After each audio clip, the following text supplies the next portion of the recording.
Բարև ձեզ, բարեկամներ։ Փակ TV-ն նորից ողջունում է իր բոլոր ունկնդիրներին։ Իհարկե, մենք միշտ ուրախ ենք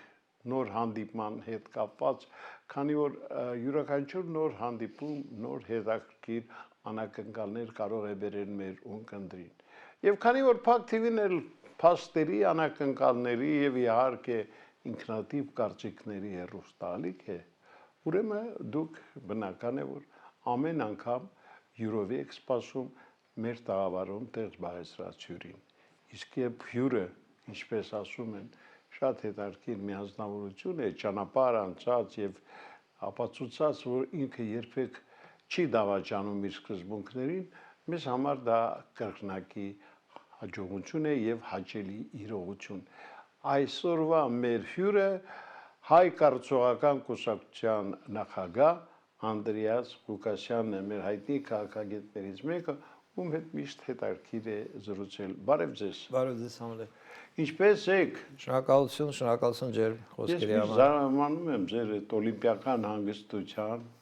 Չգիտեմ, միշտ կարողանում եք այսպես ամեն անգամ շատ սառնասրտորեն մոտենալ ցանկացած հարցի, ցանկացած զարգացումների։ Դե Ինձ մեղադրում են դրա մեջ։ Հա, դե լավ է որ չեն ասում, քեդե իսպանությունն էլ ձեզ չեն կապում, որտեղ ամեն ինչ այնինչ դուք անցակ այդ սարիթաղի դեպքերի հետ կապված, դրանից հետո ձեզ ոչինչ չի զարմացնի կյանքում։ Չէ։ Չգիտեմ, ձեր կողքով կարող է մի ոստիկան անցնի եւ ասի, որ դուք նրան փորձել եք խեղդամահ անել կամ առնվազն քարկոծել։ Եվ քրեական գործը խնդրեմ։ Իսկ քրեական գործերը մեզ մոտ հիմա այնքան հեշտ են կարվում, որ պարզապես մնում է, ասում են, տանից միջև աշխատանք կարող է նաև հերթական քրեական գործի առիթ դառնալ։ Դե նոր քրեական գործի իմ դեմ հարուցելու առիթ չկա հələ, կարիք չկա, որովհետև հինը փակված չի։ Դե ես գիտեմ, Սարիթաղի գործը դեռ շարունակվում է, այսօր էլ ես առավոտյան դատական նիստում էի հերթական անգամ, մինչև ձեզ մոտ գալը, այնպես որ այդ առումով ես մի քիչ արտոնյալ եմ մյուս քաղաքական գործիչներին առումով, արդեն ունեմ իմ քրեական հետապնդում։ Չեք թողնում ասեմ, Օֆելիա Համբարձումյանը մի լավ երգ ուներ, Սարի սիրուն յար, երևի ձեր նկատի ունենալու այդ երգը գրել։ Դուրները գալիս եք դուք երևի մեր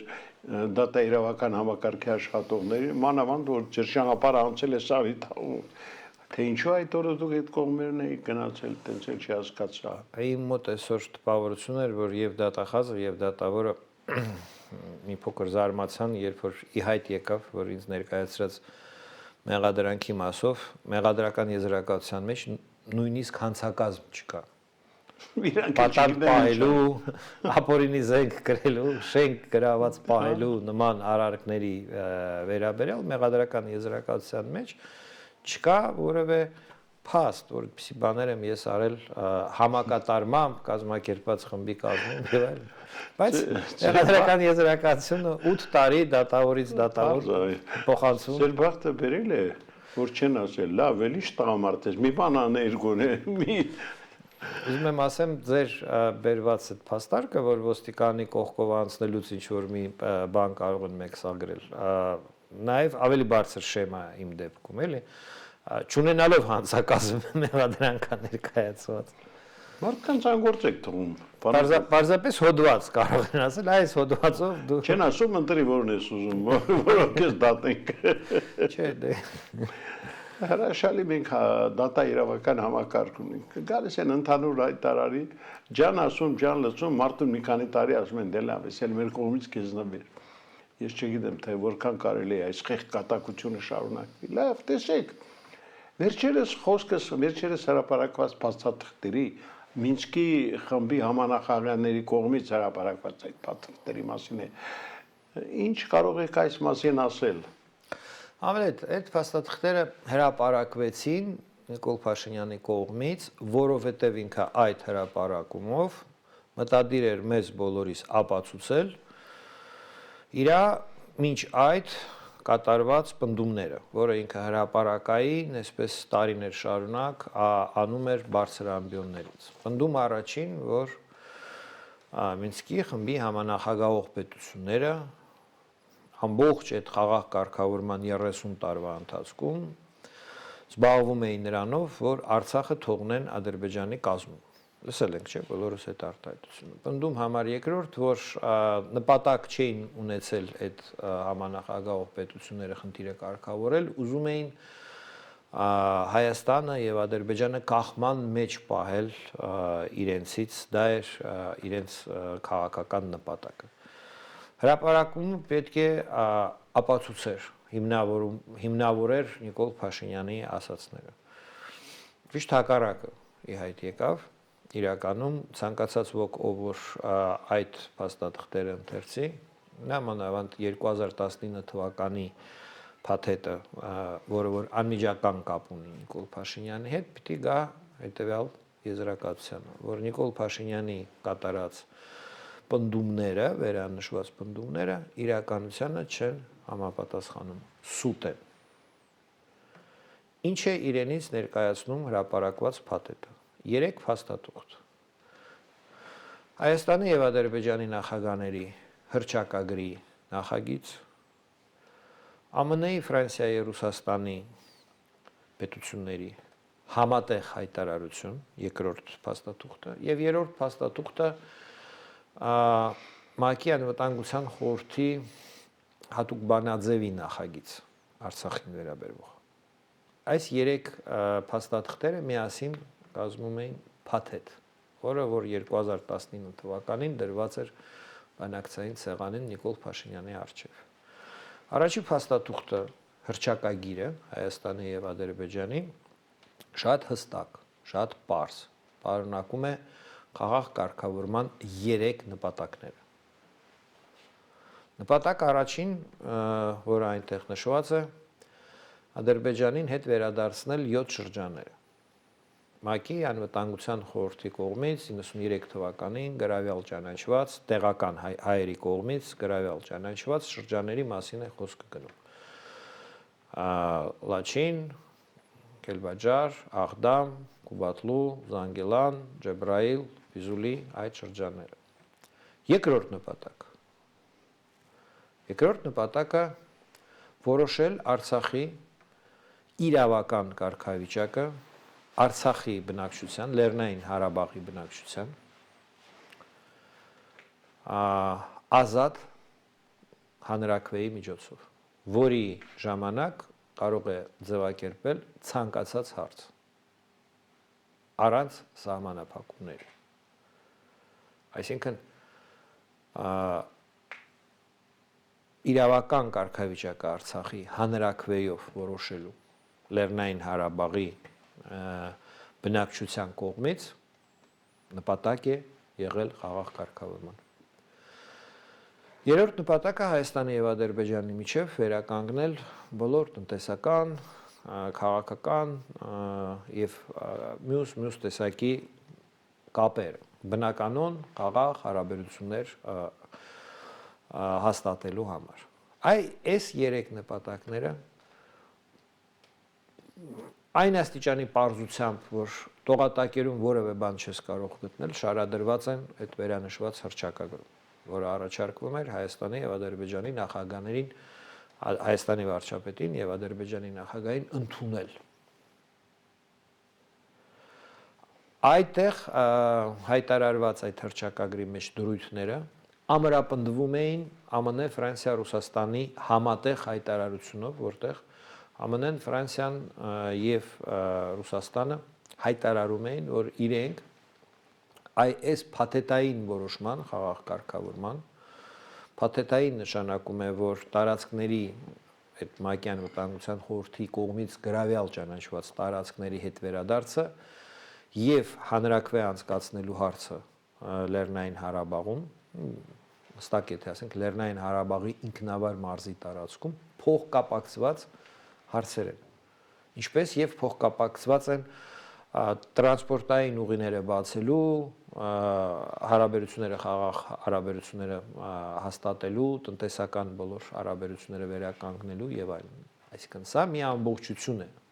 Չի կարող լինել առանձին, մեկը կատարվի, մյուսը չկատարվի եւ այլն։ Եվ ԱՄՆ-ն, Ֆրանսիան եւ Ռուսաստանը իրենց վրա վերցնում էին պատասխանատվություն լինել երաշխավոր այդ խաղաղ կարգավորման իրականացման եւ դիմել ՄԱԿ-ի անվտանգության խորհրդին, որպեսզի ՄԱԿ-ի անվտանգության խորհուրդը բարձրագույն, մարմինը ՄԱԿ-ի համապատասխան բանաձև ընդունի այդ միջազգային երաշխիքներ ստեղծելու, որ միջազգային զորքեր մտնեն այդ շրջանները, որտեղից որ հայկական զորքերը դուրս են գալու, որպեսզի ապահովեն անվտանգությունը եւ եւս վերահաստատվում է հռչակագրում նշված բոլոր եւ հայտարարության մեջ կետերը, որ սա մի ամբողջություն է խաղաղ կարգավորման մաս չի կարող դիտարկվել, որ անպայման պիտի հանրաքվեն կատարվի, որ մինչև հանրաքվե ճանաչվում են Արցախի, Լեռնային Ղարաբաղի իր կենսունակ կյանքը ապահովելու համար անհրաժեշտ իրավունքները, այդ թվում բանակ ունենալու, ոստիկանություն ունենալու, սեփական ժողովրդավարական եղանակով մարմիններ ձևավորելու եւ ազատ գործելու, հաշվի առնելով մարդու իրավունքները եւ այլն, ինչպես որ պիտի լինի բոլոր միջազգային ստանդարտներին համապատասխան։ Այդ թվում նաեւ Լեռնային Ղարաբաղի իրավունքը ստանալ օգնություն տարբեր պետություններից, ունենալ արտաքին հարաբերություններ այլ պետությունների հետ, մինչև իրավական կարգավիճակի վերջնական որոշումը այդ հատվածում։ Այսինքն լիովին տապալվում է Նիկոլ Փաշինյանի պնդումը, որ Մինսկի խմբի համանախագահող պետությունները նպատակ ունեին Լեռնային Ղարաբաղը, Արցախը թողնել Ադրբեջանի կազմում։ Ակնհայտ է, որ եթե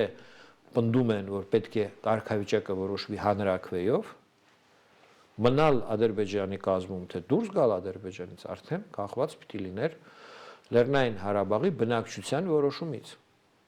որի մեծամասնությունը հայեր են։ Դա այդպես եղել է պատմության մեջ, դա այդպես եղել է 20 թվականի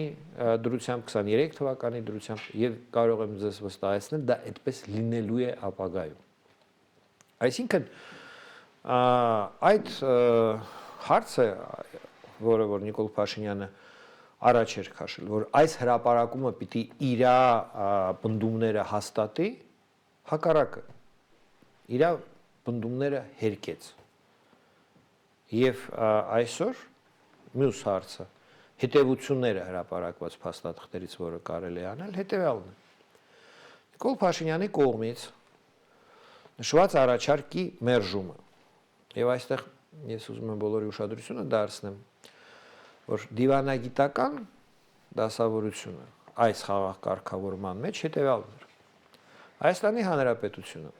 հրադադարը 94 թվականից կնքելու օրվանից ի վեր երբեք չի վիճարկել ՄԱԿ-ի անվտանգության խորհրդի կողմից գրավյալ ճանաչված շրջանների վերադարձի հարցը։ Երբեք։ Մինչև Նիկոլ Փաշինյանի հայտ գալը։ Հայկական կողմի արարքությունները միշտ վերաբերվել են հանրաքվեի անցկացման երաշխիքներին, Արցախի իրավունքների ամրապնդման երաշխիքներին, անվտանգության երաշխիքներին։ Բայց դասավորությունը միջազգային Արցախի հարցի շուրջ հետևյալն էր։ Միջազգային հանրությունը դեմս ՄԱԿ-ի անվտանգության խորհրդի անվերապահորեն ճանաչում էր Ադրբեջանի ինքնիշխանությունը 7 շրջանների նկատմամբ։ Բայց չէր ճանաչում Ադրբեջանի ինքնիշխանությունը Լեռնային Ղարաբաղի նախկին ինքնավար մարզի տարածքի նկատմամբ։ Եվ միայն բնակչությունը պիտի որոշեր քաղաքական կարգավիճակը, իրավական կարգավիճակը իր կամ ազատ կամ արտահայտության միջոցով, այսինքն հենց դա փաստում է, վկայում է, որ այդ թեզը, որ միջազգային հանրությունը միշտ ճանաչել է Արցախ Ադրբեջանի կազմում, սուտ է։ Միջազգային հանրությունը խաղաղ կարգավորման գործընթացը, այս բոլոր փաստաթղթերը, նախորդ փուլերի փաստաթղթերը, որը եւս հրապարակվել են, հստակ վկայում են։ Լեռնային Ղարաբաղի նախկին ինքնավար մարզի տարածքում Ադրբեջանի ինքնիշխանությունը չի ճանաչվել։ Եվ ես ենթադրում եմ, որ չէլ ճանաչվում առ այսօր։ չի կարող ճանաչվել։ Հայաստանի կողմից նորից եմ ասում անհամաձայնությունը հանրաքվեի հարցով բնական իրավունքն է Հայաստանի եղել, որը որևէ առիթ չէր ստեղծում Ադրբեջանին պատերազմի համար։ Բայց տարածքների հետ վերադարձի հարցում առարկությունը դառնում էր առիթ համարել Ադրբեջանին, որ հրադադարի պայմանը խախտված է։ 94 թվականի հրադադարը կնքվել է հենց այդ բանաձևով։ Ադրբեջանը ճանաչել է Լեռնային Ղարաբաղի ինքնավար մարզի տարածքը վիճելի տարածք, հայկական կողմերը պարտավորվել են մնացած այդ գրավյալ տարածքները հետ վերադարձնել, ճանաչում էին այդտեղ Ադրբեջանի ինքնիշխանությունը։ Այս բանաձևով է հրադադարը կնքվել։ Հասկանալի է։ Ադրբեջանի կողմից առարկությունը հանրաքվեի վերաբերյալ ուներ այն հետևանքը, որ ստատուս կվոն այդ դեպքում պահպանվում էր։ Ուզում եմ ստեղ հստակ բոլորը ուշադրություն դարձնեն։ Հայաստանի կողմից տարածքների հետ վերադարձը կարող էր հանգեցնել պատերազմի, եթե հրաժարվում էր Հայաստանը, որովհետև դա կնշանակեր հրադադարի պայմանների խախտում, եթե այդպիսի քայլով Հայաստանը հանդես գալ։ Ադրբեջանի կողմից հանրաքվեի հետ համաձայն չլինելը հանգեցնում էր ստատուս կվոյի պահպանման, ու ստատուս կվոն կարող էր 100 տարի պահպանվել, քանի դեռ Ադրբեջանը պատրաստ չէր հանրաքվեն ճանաչել։ Այստեղ բանալին է թաղված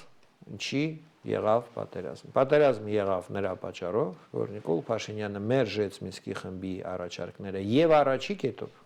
եւ երկրորդ կետով։ Դե մարդը չի ընդունում իր մեղքը, որ իր պատճառով է այդ պատերազմը եղել, բայց դե մենք գիտենք ինչու՞մ է իրականություն, որտեղ է իրականություն։ Այստեղից է եւ գալի ամբողջ ինտրիգը։ Երկար տարիներ նա իր պատասխանատվությունը չի ընդունել, բերել է փաստարկներ, այդ փաստարկները հիմնավորելու համար պետք էր այս փաստաթղթերը հրապարակել, եւ հիմա Հայաստանում абսուրդ վիճակ է։ Այդ փաստաթղթերը հրապարակվել են Համլետ եւ այն արժանի արձագանքը, որը պետք է լիներ Լևոն Տեր-Պետրոսյանի կողմից, անձամբ Ռոբերտ Քոչարյանի կողմից, Սերժ Սարգսյանի կողմից, որպես բանակցող Հայաստանի նախկին ղեկավարներ։ Իրենք պետք է կամ միասին, կամ առանձին հանրությանը պարզաբանեին, որ այսքան ժամանակ Պարզ է։ Փաշինյանը զբաղվել է մոլորության մեջ դնելով հասարակությունը։ Առաջինը իրենք դա պիտի անեին հիմնվելով արդեն հրապարակված փաստաթղթերի վրա։ Եվ հիմա իսկապես Հայաստանում շատ կարևոր պահ է բոլոր կուսակցությունների համար այս հարցում դիրքորոշումը հայտնել։ Մանիպուլյացիայի վառ դրսևորումներից մեկն է կարելի ասել։ Պարոն Ղուկասյան, եկեղեցի պետությունը այսպես ասած հակամարտությունը շարունակվում է եւ իրավադավ որտեղ սրբազանների մի խումբ վարչապետի գլխավորությամբ այսպես կազմած մի թափառախումբ մի եկեղեցուց մյուսն է գնում ամեն անգամ սա որքան կարող է շարունակվել ավտորիտար պետությունները դիտարկում են եկեղեցին որպես քարոզչական մարմին Ռուսաստանի կայսրությունն էր տենց դիտարկում եկեղեցին շատ այլ ավտորիտար պետություններում դա այդպես է Հայաստանի նախորդ իշխանությունները դիտարկում էին մեր եկեղեցին որպես քարոզչական մարմին, բայց չափ չէին անցնում։ Հայ առաքելական եկեղեցին ձեռք էր մնում որևէ քննադատական կարծիք հայտնել նախորդ իշխանությունների ժամանակ փսի բարդ իրավիճակներում է չէ Հայաստանը եղել մարտի 1-ի 2008 թվականի իրադարձությունները 2016 թվականի ՊՊՑ գնդի իրադարձությունները բայց եկեղեցու վերնախավը չեզոք է իրեն պահել այսպես ասած ընդհանուր առմամբ պահելով պետության կողմը նման բոլոր հարցերում երբեք հակադարձ դիրքորոշում չի մատուցել Նիկոլ Փաշինյանը բնականաբար թքած ուներ որ եկեղեցին իր քարոզչական մարմինը չի 2018 թվականից ի վեր մինչև որ ինքը ուներ բարձր վստահության պաշար ապրում էր այդ բարձրունքի վրա, որ բոլոր հարցումները եւ ընտրությունները իրականությունից կտրված 70% ունի աջակցություն ընտրողների, հա, քվեարկողների եւ այլն, շատ բարձր ցուցանիշ ուներ բոլոր հարցումները դա ցույց էին տալիս։ Եվ իր մոտ չկար այդ քարոզչական մարմինները մոբիլիզացնելու անհրաժեշտություն։ Հիմա կա։ Հիմա հարցումները ցույց են տալիս, որ Նիկոլ Փաշինյանի աջակցությունը իջել է այն մակարդակի, որ Սերժ Սարգսյանն է ունեցել, Ռոբերտ Քոչարյանն է ունեցել, ստանդարտ Հայաստանի համար վիճակ է, որ ով էլ լինի պաշտոնյա, համլետ լավ, վատ 15-18% աջակցություն հարցվածների կարող է ունենալ։ Տեսեք, ինչ թվերից 70%-ից իջել է Փաշինյանի նկատմամբ վստահությունը 15-18%։ Բարձր է կազմում, ես կասեի 12-13։ Հնարավոր է, որովհետև ես հղում եմ անում International Republic Institute-ի հարցմանը, որը տեղի է ունեցել ամիսներ առաջ։ Ես էլ հղում եմ անում մեր կողմից առաջ։ Ընդհանուր տենդենսը գնում է նվազման, դա հասկանալի է։ Եվ ինչ անի իշխանությունը իր վերարտադրվելու համար։ Պետք է մոբիլիզացնի բոլոր քարոզչական մարմինները, այդ թվում եկեղեցին։ Այսինքն անհրաժեշտություն կա եկեղեցին ենթարկել իշխող ուժի վերարտադրման ծրագրին։ Իսկ հայ առաքելական եկեղեցու վերնախավը չի կարող նման քայլի գնալ։ Հակառակը, մենք տեսանք, որ հայ առաքելական եկեղեցու վերնախավը մեծ հաշվով ողջունեց Բագրատ Սրբազանի գլխավորած Սրբազան պայքարը։ Եթե ուղիղ, այսպես ասած, չաջակցեց, բայց իր ողջունը հասցրեց։ Եվ այստեղ իհարկե ստեղծվել է այս դասավորությունը, որ Նիկոլ Փաշինյանը արդեն բացահայտ ասում է, որ պոակի կարգավիճակ պիտի ունենա հայ առաքելական եկեղեցին Հայաստանում։ Կանոնադրության փոփոխություն անեն, իրենք ուզում են գրեն տան, օրդնի երգը անգամ պատարակը պիտի հիմնով սկսել։ Հիմա այդ պատահական չի, բոլոր ԶԼՄ-ները Հայաստանում օրենքով օրը ժամը 6-ին առավոտյան սկսում են հիմնով, օրդ երգով։ Օրենքի դրույթ է, եթե դա չանես, դու գանում են։ Այսինքն այդ թեզով Նիկոլ Փաշինյանը դասեց հայ առաքելական եկեղեցին հայկական մեդիաների շարքին, հեռուստատեսությունների եւ ռադիոների շարքին։ Որովհետեւ այո, հենց այդպես էլ դիտարկվում է եկեղեցին որպես քարոզչական մարմին, որը որ պետք է ենթարկել իշխող ուժի քաղաքական ծրագրին։ Իհարկե այն բոլոր ընդդիմադիր եպիսկոպոսները, որոնք որ եղել էին, միշտ էլ բնականաբար չէ ցանկացած այսպես ասած, այսպիսի կառույցում, որտեղ 50-ից ավել, չէ, 56 եպիսկոպոս կա Հայաստանում, տարբեր սերունդի, տարբեր սոցիալական, ներքին քաղաքական խմբակների, այսպես ասենք, հա, դասավորությունը, նրանք ովքեր որ ընդդիմադիր էին միշտ Գարեգին Բեին, այսօր բացահայտ հանդես են գալիս։ Ով չգիտի, որ Կճոյանը միշտ եղել է Գարեգին Բեին, այսպես ասած, ընդդիմություն ներքին։ Դրա մասին երբեք առիթ չի եղել, ոչ հանրության աչքին է դա եկեղեցու ներքին կյանքի, այսպես, դրսևորումներն են եղել։ Բայց այսօր այդ ամբողջը դուրս է գալիս ջրի երես, որովհետև այո դրված է հարց ենթարկել հայ առաքելական եկեղեցուին, դարձնել իրեն պետական քարոզչության մարմին։ Բայց սպասում եք այսքան իրադավ սրբազանների։ Դե ասել որ սպասում էի չէ, բայց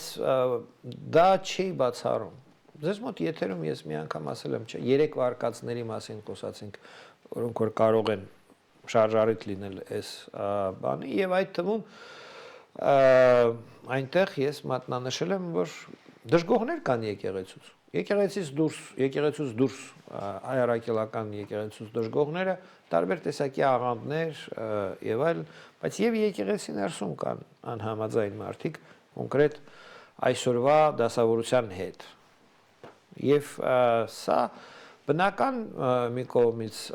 երևույթ է, որ ընդդիմություն միշտ գոյություն ունի ցանկացած կոլեկտիվի մեջ։ Բայց եւ բան հասավ այն աստիճանի, ինչի ես ասացի ձեր հարցին այսպես 50-50 պատասխանեցի, ես չի սպասում, որ այդ աստիճանի սուր կլինի հարցը։ Հիմա իսկապես ընտրությունների ընթരാճ ամբողջ ուժերը տեսնում են դրված են այդ եկեղեցին գրավելու, ենթարկելու, քարոզչական մարմին սարքելու, քարոզչությունը արդեն գնում է այդ ձեր նշած շրջիկ պատարակները, որոնք պատարակ համարել կարելի է։ Կարծում եմ ոչ։ Չի կարելի համարել պատարակ մի միջոցառում, որը որ ոստիկանությունով, ԱԱՑ-ով, այսպես ոստիկանական գնդերով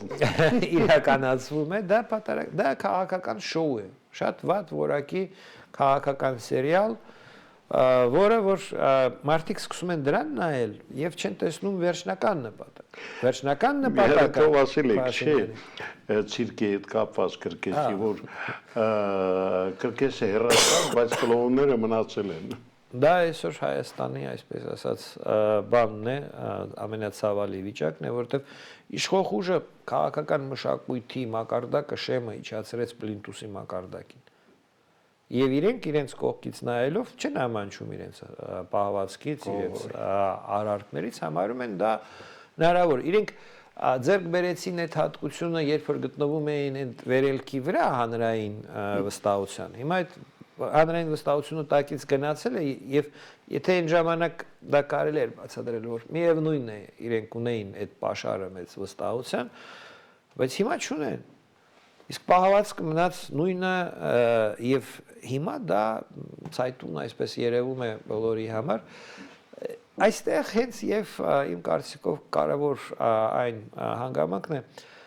Համլետ պետությունը միշտ ուսումնասիրում է հանրային կարծիքը պաշտոնապես, մարմիններ կան, որոնք որ զբաղվում են պետությունը տարբեր պատճառներով պիտի հանրության կառուցվածքը, տրամադրությունները քաղաքացիների տնտեսական սոցիալական վիճակը գնահատի անընդմեջ մոնիտորինգ անի,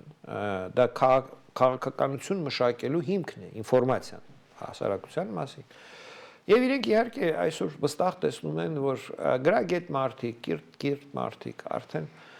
այս ամեն ինչին նայում են որպես շատ էժանագին շոուի եւ իրենց վրա դա չի ազդում։ Այդ դեպքում մնում են այն հատվածները մեր հասարակության, որոնց վրա կարելի է ազդել։ Դա քիչ գրագիտություն ունեցող, ցածր կրթական ցենզուր ունեցող, ինտելեկտուալ, այսպես առումով ոչ զարգացած հատվածներն են։ Եվ հավատացյալներին նույնպես իշխող ուժը իր քաղտեխնոլոգները դիտում են որպես բան, այսպես ասած հարմար ընտրողներ պոտենցիալ Զայների pašար, որովհետև զայների pašար իրենք ընտրում են այնպես, ինչպես իրենց հոգևոր առաջնորդները, չէ, ասում են, կրոնական կազմակերպությունների ղեկավարները, բաները եւ այլն։ Այսինքն այդ Եհովայի վկաների, այսպես ջոջերը ոնց իրենց կասել, այդպես էլ չէ։ Քվեարկեն։ Նույնը եւ պատկերացումով իշխող ուժի հայ առաքելական եկեղեցու շուրջ, չէ, ամենամեծ, այսպես ասած, խումբը հավատացյալների համախմբված են հայ առաքելական եկեղեցու շուրջ։ Այդ անները կամ այլ կրոնները կամ այլ դավանանքները եւ այլն, հա։ Եվ այստեղ տեսնում ենք, որ այս մարտը գնում է իմ մոտ տպավորություն է, որ դա թիվ 1 հարցն է կառավարության իշխող ուժի, ինչով ինքը զբաղվում է ամեն օր։ Այլ բանի չես կարող գալ տենալով ինչքան էներգիա, ուժ, ռեսուրս ծախսվում է այդ ամենի վրա։ Պարոն Լուկասյան, դե մոտենում ենք նոր տարվա։ Իսկ 26-ը գիտեք ընտրությունների, համապետական ընտրությունների տարի է, ավելին այստեղ մեզ ինչ զարգացումներ են սպասում, այդ մասին կուզենայի փորձեի։ Սա նախորդ հարցի հետ փոխկապակցված էր իմ կարծիքով, որովհետև իշխանությունները հայ առաքելական եկեղեցի դիտարկում են իր որպես էլեկտորատ, հա, ավելի շատ Ռոբերտ Քոչարյանին արող էլեկտորատ։ Երկրում նորից կարելի է ասել կա Ռոբերտ Քոչարյանի ֆենոմենի խնդիրը։ Իշխանության ծրագիրը արդեն այն տեղեկություններով, որ կա, ուրվագծվում է, ես տեսնում եմ այսպես։ Իրենք հասկանում են, որ շատ ձայներ նկարել չեն կարող, որովհետև կան հարցումներ նաև, այդ թվում եւ այդ ԱՄՆ-ի պաշտոնական մարմինների, այդ International Republic Institute-ի հարցումներ, շատ բարձր թիվ նկարես այդ հարցումներին հակասող թեմա է։ Սերժ Սարգսյանի ժամանակ տես բան չկար։ Հիմա այդ մոնիտորինգը այսպես արվում է, ամեն մի կես տարի մեկ չափագրում են հանրության տրամադրությունները։ Ստուգում բան, ինչ որ տեխսազս փող դեր է խաղում։ Ինչքան կարաս նկարես այնքան, ինչքան որ հարցումները ցույց են տալիս մի քիչ ավել։ Այդ թիվը թույլ չի տալիս մեծամասնություն կազմել։ Եվ իշխող ուժը մեծ հաշվով արդեն այնպես մատուցել է, որ հաջորդ խորհրդարանում կոալիցիոն կառավարություն է լինելու, որտեղ ԿՊ-ն լինելու է մեծամասնություն, բայց եւ պիտի ունենա ինչ որ փոքր գործընկեր, համոզված եք, որ ՀԿԲ-ն կարող է լինել մեծամասնություն։ Ну, չէ, նույն հարցումները ցույց են տալիս, որ այսօր բոլորից շատ հավակնող ԿՊ-ն ունի, բայց հաշվի առնելով, որ ինքը պետական ռեսուրսն է, բան է, մարդիկ այդպես են հարցին պատասխանում։ Դա Հայաստանի համար ստանդարտ է, ինչպես ասեցի։ Եվ Սերժ Սարգսյանը, եւ Ռոբերտ Քոչարյանը, եւ Լևոն Տեր-Պետրոսյանը այդ 12-15% ունեին այդ հարցումների մեջ ընտրություններից ընթരാճ։ Դա շատ քիչ է ընտրություններում հաղթելու համար։ Եվ այսօրվա դասավորության մեջ արդեն բարձ է, որ հանրապետություն կուսակցությունը կարող է լինել կոալիցիոն այդ գործընկերը։ Դրանք միշտ Իրենք Երևանում արդեն կոալիցիայի մեջ են եւ այսպես ասած նաեւ ունեն այն հնարավորությունը, որ Հայաստանում այս հարցումները նաեւ ցույց են տալիս, որ 50%-ից ավել, 56% մարդիկ կողմ են Հայաստանի Եվրոմիության անդամության։ Եվ այստեղ նաև այդ տրամաբանությունը կա, որ հանրապետություն կուսակցության միջոցով հավաքագրել այն ձայները, այն մարդկանց ձայները, ովքեր որ ուզում են Հայաստանի եվրոպական ապագան տեսնել։ Դրա համար եւ անհրաժեշտություն է առաջանում ցույց տալ իբրև թե իշխող ուժը ԿՊ-ն նույնպես այդպիսի մտադրություններ կամ ծրագրեր ունի։ Հակասությունը ակնհայտ է։ Այն ինչը որ մենք քննարկեցինք եկեղեցու հետ, այն ինչ որ կատարվում է այսօր դատա իրավական համակարգում, դա բացառում է Հայաստանի իշխանությունների մոտ այսպիսի դեպի Եվրոմիություն գնալու ծրագրի արքայությունը բացառվում է։ Չես կարող առօրյայի մեջ օրենք խախտես, սահմանադրություն խախտես եւ ասես որ ուզում ես գնաս Եվրոմիություն, որի հիմնակարը օրենքի գերակայունության սկզբունքն է։ Քո երկրում դու պիտի քո օրենքները հետևես, կատարես, փայփայես, որ քեզ նոր հրավիրեն Եվրոմիության։ Այս ամենը այս իրողություն, այդ տրամաբանության մեջ է, որ իշխող ուժը ցույց է տալիս, որ ինքը իբրև ունի այդպիսի ծրագիր, կողքը կա պարտնյոր քաղաքական, որը որ ունի այդ համոզմունքը տարիներ շարունակ հրապարակային այդ դիրքն է, այսպես ասած, արևմուտքի օրիենտացիան մատուցում։ Իզուր չէր իրենց համար որպես գործընկեր ընտրում եվրոպական կուսակցությունը, որ ավելի բարձր է ռեյտինգով, քան թե ձեր նշածը։ Լավ, դա իհարկե մեր գործը չի թող իրենք։ Եվ երրորդ հարցը, իսկ ընդդիմությունը ում են ուզում տեսնել ԿՊ-ում։ Ընդդիմությունը իմ կարծիքով ուզում են տեսնել հանրապետական կուսակցությունը։ Որովհետև մի հատ էլ հարց էլի, ինչից սկսեցինք։ Ինչ կարիք կար հրապարակել այս փաստաթղթերը, որոնք որ իրականում ով որ մեջը քիթը կխոթի կտեսնի, որ Նիկոլ Փաշինյանը այս սաղ տարիների ընթացքում սուտ էր խոսում։ Դա վաղուց հայտնի է։ Դա նշանակում է սեփական ոտքին կրակել, բայց փաստաթղթով հիմնավորել, որ սուտ ես խոսում, անհրաժեշտությունը որտեղից եկավ հրապարակելու։ Կարծիքով անհրաժեշտությունը եկավ հրապարակելու, որպեսզի Սերժ Սարգսյանին, այսպես ասած, լծակներ տալ ընտրական այս պայքարում, որ ինքը վերցնի եւ արշավ կառուցի, որ ինքը այ Արցախի համար այսպիսի բաներ էր պատրաստ անել, Նիկոլ Փաշինյան ուրիշ ճանապարհով տարավ, բայց դա իրեն, այսպես ասած, պաս է։ Ես գալիս եմ այն համոզմունքի, որ ԿՊ-ի համար հաջորդ խորհրդարանը ցանկալի է տեսնել 3 կուսակցությունով, մեկը գործընկեր, որի հետ իրենք ունենան մեծամասնություն, եւ հանրապետական կուսակցությունը որպես ընդդիմություն։ Այս Էլի գործընկեր է։ Դաշնակցությունը որպեսզի չլինի։ Եվ տեսնում ենք հակադարձ ծրագիրը, Ռոբերտ Քոչարյանի ծրագիրը։ Ռոբերտ Քոչարյանն էլ իր ասուլիսում մատնանշեց որպես գլխավոր գործընկեր իր քաղաքական ուժին Սամվել Կարապետյանին, ոչ թե Սերժ Սարգսյանին։ Այսինքն Ռոբերտ Քոչարյանն էլ այս մի կողմից ուզում է խորհրդարանում, որպեսզի հանրապետական կուսակցությունը չլինի, Սամվել Կարապետյանը լինի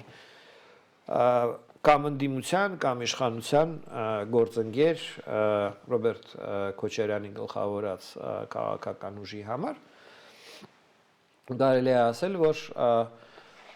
այս տրամաբանության մեջ եւ տեսնում ենք պատասխանը իշխանությունների Սամվել Կարապետյանին ամենակոշտ ձևով, հա, կուլակաթափ են անում եւ բանտում են պահում Պոտենցիալ էլեկտորատը Ռոբերտ Քոչարյանի այդ թվում հայ առաքելական եկեղեցին փորձում են ենթարկել իրենց հսկողության առնվազն ապակոնորոշում ստեղծել այդ հավատացյալների մեջ վարկաբեկել հոգևոր այսպես առաջնորդներին հայ առաքելական եկեղեցու խզել կապը այդ կախվածության որ հավատացյալները հայ առաքելական եկեղեցու այսպես հավատացյալ հետևորդները վաղը ընտրություններին չգնան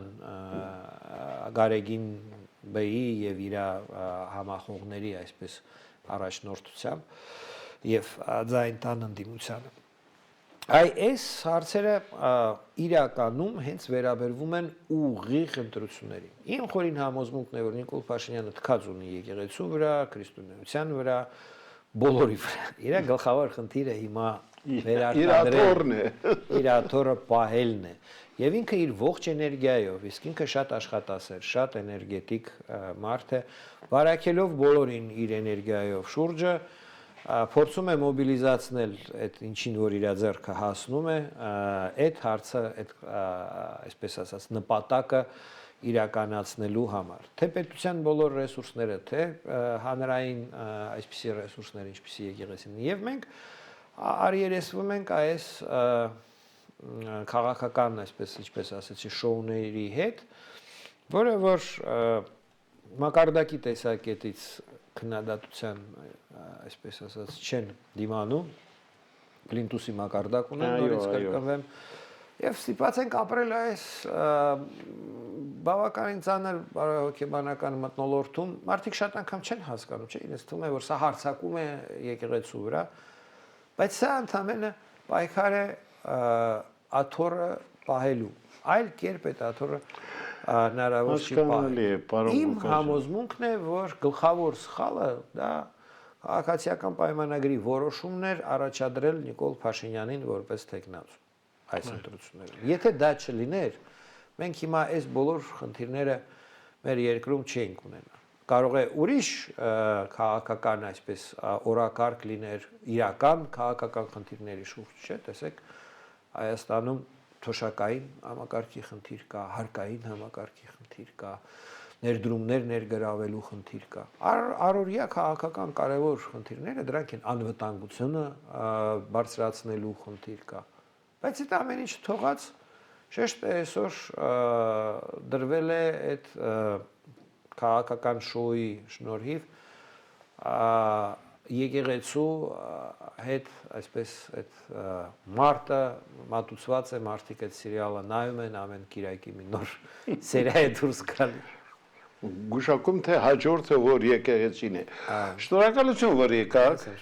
Մենք շարունակելու ենք իհարկե քննարկումները սերի բարեկամներ ես ասեմ որ մենք այսօր հերթական անգամ հյուրընկալել էինք հայ կառուցողական կուսակցության նախագահ Անդրեաս Ղուկասյանի ով միշտ հետաքրքիր այսպես վերլուծություններով է հանդես գալիս